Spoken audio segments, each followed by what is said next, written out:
आज ये press conference मैंने अपने मैनिफेस्टो के लिए किया है। उसके पहले मैं दो तीन चीज़ क्लियर करना चाहता हूँ। सबसे पहले मैं ये बता दूँ कि मैं एक निर्दलीय प्रत्याशी हूँ। मेरा किसी भी पार्टी से कोई भी समर्थित नहीं है। और दूसरी बात, हमारा नॉमिनेशन हो गया है, हमें चुनाव चिन्ह मिल चुका है। हमारा चुनाव चिन्ह छड़ी छाप है, जो क्रमांक संख्या 2 पे है। इसके बाद मैं आपको मैनिफेस्टो पॉइंट टू पॉइंट बताऊंगा। उसके बाद मैं उसका डिटेल बताऊंगा कि ये किस प्रकार हम लोग करेंगे, क्या स्ट्रैटेजी है, किस किस तरीके से करेंगे। तो आप लोग पहले पॉइंट सुने और मैं दर्शकों को कहना चाहता हूँ कि थोड़ा सा ये बड़ा हो जाए तो प्लीज़ देखिए और ज़रूर सुनिए। सबसे पहले जो मुद्दा है डोर टू डोर कचरा उठाने का, जो भी आधुनिक मशीन के द्वारा किया जाएगा। और शहर के जो चिन्हित जगह हैं, मुख्य मार्ग हैं, वहाँ की सफाई आधुनिक मशीन द्वारा की जाएगी। हर 2 वार्ड के अंदर एक मोहल्ला हेल्थ क्लिनिक होगा। नए और पुराने मोहल्ले के अंदर जो सड़क नाला जो मरम्मती है या नया निर्माण है वो होगा।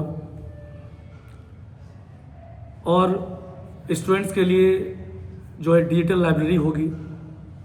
हर प्रति 4 महीने के अंदर हम लोग नाला का नियमित सफाई कराएंगे, जिसके लिए कोई किसी को बोलने की ज़रूरत नहीं है।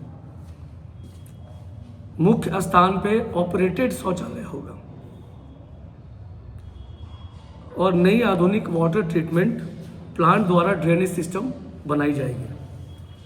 रेडी पटरी वालों के लिए समान वेंडिंग जोन की व्यवस्था की जाएगी। हर मोहल्ले में स्ट्रीट लाइट होगा जो सस्टेनेबल होगा, यानी कि सोलर लाइट से चलेगा। बिना बिचौलियों का आवास मिलेगा। युवाओं के लिए स्पोर्ट्स एकेडमी बनेगा। कला संस्कृति को बढ़ावा दी जाएगी। आम जनता एवं व्यापारियों के लिए हेल्पलाइन सेंटर होगा और व्हाट्सएप ग्रुप होगा, जहां पे वो सीधा नगर परिषद द्वारा या मेरे द्वारा कनेक्ट कर सके। नगर में समस्त तालाबों का सौंदर्यीकरण, शुद्धिकरण, संरक्षण किया जाएगा। टैक्स का बोझ कम किया जाएगा। वेस्ट मैनेजमेंट किया जाएगा। सीसीटीवी कैमरा हमारे पूरे शहर में मॉनिटरिंग के लिए लगाई जाएगी।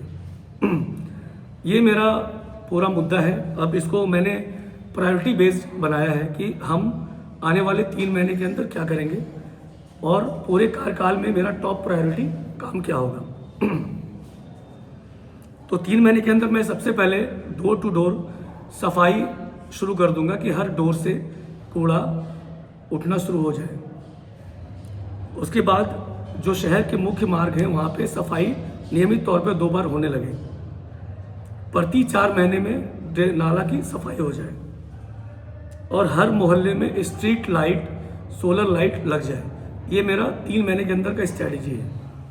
और जो मैंने प्राथमिकता में रखा है, जो मैं उसके बाद पहले करूँगा, उसमें सबसे पहले है कि जो हमारे मोहल्ले गली के अंदर सड़कें नहीं है, नाला नहीं है, उसकी रिपेयरिंग या फिर नई निर्माण होगी। टैक्स का बोझ कम करना होगा। मुख्य स्थानों पे शौचालय और गाड़ी पार्किंग की सुविधा की जाएगी। अक्सर हम लोग देखते हैं ये दिक्कत आती है। रेडी पटरी वाले के लिए वेंडिंग जोन बनाया जाएगा। ये मेरे लिए प्रायोरिटी है, प्राथमिकता है मेरे लिए। और नई आधुनिक वाटर ट्रीटमेंट प्लांट को द्वारा ड्रेनेज सिस्टम की नवनिर्माण होगी। अब आइए इसके लिए थोड़ा हम लोग डिटेल में जाएंगे कि ये कैसे होगा। आप लोग को जैसे पहले से पता है कि डोर टू डोर जो हम लोग कूड़ा उठाने का प्रावधान है वो आकांक्षा के द्वारा किया जाता था, वो आजकल विगत कई सालों से बंद है। कारण कुछ भी हो सकता है। हम लोग इसके अंदर जाएंगे और फिर से डोर टू डोर कूड़ा उठाने के काम को कराया जाएगा, और वो भी विथ मॉनिटरिंग। विथ मॉनिटरिंग का मतलब ये है कि जब कूड़ा आपके घर से उठ रहा है, लेकिन नगर परिषद में बैठे हुए अध्यक्ष को या फिर पदाधिकारी को पता नहीं है कि कूड़ा उठ भी रहा है कि नहीं उठ रहा है, तो उसके लिए हम लोग मॉनिटरिंग सिस्टम लगाएंगे। वो एक छोटा सा ऐप आता है जो हर फ़ोन में डाउनलोड होगा। उसके बाद आपके एक सिस्टम होगा, ऑफिस के अंदर सिस्टम होगा, जहाँ से जो भी जनता है वो वहाँ पे उसको कंप्लेन कर सके हमारे यहाँ से कूड़ा उठा या ना उठा, वो एक मॉनिटरिंग सिस्टम होगा। हमारे पास जो चिन्हित मुख्य मार्ग है वहाँ पे हमारे मशीन द्वारा, फॉगर के द्वारा सफाई होगी, मशीन के द्वारा क्लीनिंग होगी, ताकि जल्द से जल्द हमारे शहर की सफाई हो जाए। अब देखिए मोहल्ला हेल्थ क्लिनिक आता है। मोहल्ला हेल्थ क्लिनिक क्या है कि नगर परिषद को कुछ फंड मिलता है जो हर 10,000 की आबादी पे एक मदर टेरेसा क्लिनिक बनाया जाता है, जो हमारे नगर में बहुत कम है, जिसको हमें बनाने की ज़रूरत है। उसके ऊपर हमारा बहुत ज़ोर से काम होगा। इसमें हमारे स्वास्थ्य विभाग से भी फंड मिलता है, नगर परिषद द्वारा भी कुछ 24-25 लाख रुपए का फंड मिलता है। आज अगर ये बन जाए तो छोटे छोटे वार्ड्स के अंदर, 2-3 वार्ड्स के अंदर जो भी जो फर्स्ट एड की दिक्कतें हैं वो आसान हो जाएगी, सबको सदर अस्पताल जाने की ज़रूरत नहीं होगी। अब जो सड़क की मरम्मतें होती है, आज क्या होता है कि हमने ठेकेदार को टेंडर दे दिया, वो बना के चले गए, लेकिन उसका कोई मॉनिटरिंग नहीं है। लेकिन आपको बता दें, जब हम लोग किसी भी ठेकेदार को टेंडर देते हैं तो उसका एक गारंटी पीरियड होता है, उसका एक मेंटेनेंस पीरियड होता है कि मैंने ये रोड आपको बनाने दिया, इसका 2 साल 3 साल का आपको मेंटेनेंस करना पड़ेगा, जो आज हम लोग किसी कारणवश नहीं कर पाते हैं। इस पे ध्यान देने की ज़रूरत है, इस पे मेरी प्राथमिकता होगी। नाले में जो भी रिपेयरिंग है, बहुत जगह ऐसा भी देखा गया है कि स्लैब नहीं लगा है, नाला बन गया है, कहीं नाला भर गया है। इन चीज़ों पे काम करने की ज़रूरत है और डिसिप्लिन के साथ हम लोग हर 4 महीने के अंदर नाला की सफाई करा देंगे। अब देखिए शौचालय की जब बात आती है तो हमारे शहर में शौचालय दिखता है जो कि एक बॉक्स है लोहे का बना हुआ, जो ऑपरेटेड नहीं है। रीज़न क्या है कि बॉक्स तो लगा है लेकिन उसके अंदर ड्रेनेज नहीं है। लोग टॉयलेट जाते हैं, शौचालय करते हैं, लेकिन उसका जो वेस्टेज है वो रोड पे आके कहीं ना कहीं गिरता है। तो उसको पक्कीकरण की जाए, अच्छे जगह पे देख के पक्कीकरण करके प्रॉपर ड्रेनेज सिस्टम के साथ शौचालय बनाया जाए, जिससे व्यापारियों को और रोड पे राह चलते जनताओं को सुविधा मिल सके। अब बात आती है कि पार्किंग की। आज हम लोग देखते हैं कि हमारे पार्किंग का मिसयूज़ किया जाता है, सब लोग जानते हैं। उस पार्किंग को प्रॉपर अगर पब्लिक को दी जाए तो ट्रैफिक का समस्या नहीं होगा। हमारे यहाँ सबसे बड़ा समस्या ट्रैफिक का है। हम लोग अक्सर देखते हैं कि रोड हमेशा जाम मिलता है, आज भी आप देख पाएंगे ये सब चीज़ें। तो इस पर हमारा बहुत बड़ा मुद्दा रहेगा, ट्रैफिक को लेके, पार्किंग को लेके। इस पर हम लोग बहुत ज़ोर से काम करेंगे। अब बात आती है रेडी पटरी वाले के लिए वेंडिंग जोन। पिछले 2 साल से या उससे भी ज़्यादा वेंडिंग जोन के लिए लोग वादा कर रहे हैं, वेंडिंग जोन नहीं बन रहा है। रेडी पटरी वाले को अक्सर बैठाया जाता है, फिर प्रशासन द्वारा उसको इंक्रोचमेंट करके हटा दिया जाता है, तो उनको एक सुविधा नहीं मिल पाती है। लेकिन वो भी इसी शहर के जनता है, उनकी भी हक है कि उनको एक अस्थायी जगह मिले। हम उसके लिए लड़ेंगे। इसके पहले भी उसके लिए कुछ आवंटन फंड आया था जो वापस हुआ है किसी कारणवश, लेकिन हम इसके लिए सबसे पहले काम करेंगे और मेरा कमिटमेंट है कि शहर के बीचों बीच हम उनको अस्थायी स्थान दिलवाएंगे और with facilities. Proper vending zone होगा, रास्ता होगा, स्ट्रीट लाइट्स होगी, पानी की व्यवस्था होगी, शौचालय होगी। ये फैसिलिटीज़ वहाँ पे होना चाहिए। अब बिना बिचौलिया का आवास मिलना, ये हर एक गरीब तबका जानता है कि उनके साथ क्या होता है। इसके साथ विस्तार में बात नहीं करना है, लेकिन जो जनता देख रही है वो इस बात को अच्छे से समझ रही है। और मैं उनसे वादा करना चाहूँगा कि मैं आपके साथ डायरेक्ट मिलके आपको पूरा हक दिलाऊंगा। युवाओं के लिए स्पोर्ट्स एकेडमी और कला संस्कृति को बढ़ावा। अगर अभी आप देखें तो हमारे यहाँ स्पोर्ट्स के लिए कोई भी फैसिलिटीज़ नहीं है।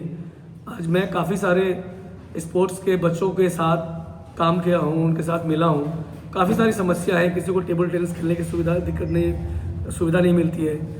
क्रिकेट है तो क्रिकेट के लिए अच्छा कोच नहीं है, तो इसकी फैसिलिटीज़ हमारे बच्चों को मिलना चाहिए।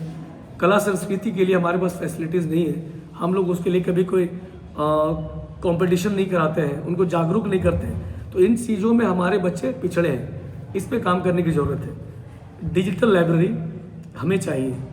आज हमारे बच्चे पेड डिजिटल लाइब्रेरी में पढ़ते हैं।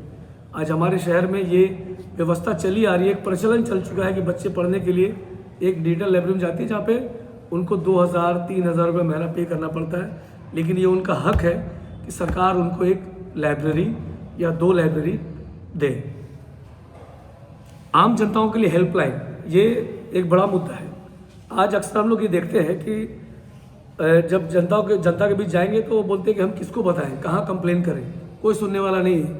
जब वो लोग मूड बनाएंगे, 10-20 लोग निकलेंगे आवेदन लिख के, तब कंप्लेन लाएंगे, उस वजह से लोग इग्नोर कर देते हैं। तो उनको एक डायरेक्ट हेल्पलाइन देना चाहिए, जो मैं दूंगा, कि वो इंस्टेंट फ़ोन करें, उनको रिस्पॉन्ड मिले। इसके साथ साथ मैं हर वार्ड का एक व्हाट्सएप ग्रुप भी बनाना शुरू कर चुका हूँ ऑलरेडी। मैं आऊँ अथवा ना आऊँ, ये कम्युनिकेशन होना बहुत ज़रूरी है। अब व्हाट्सएप ग्रुप अगर बन जाता है तो उस व्हाट्सएप ग्रुप से डायरेक्ट पब्लिक कम्युनिकेट अपने प्रतिनिधि के साथ कर सकते हैं।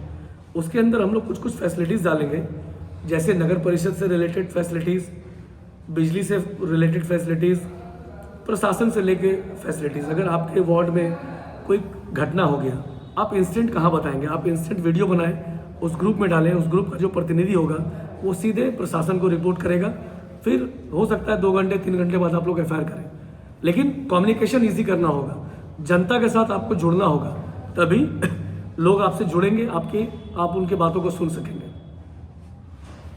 अब बात आती है तालाबों की सौंदर्यीकरण, शुद्धिकरण और संरक्षण।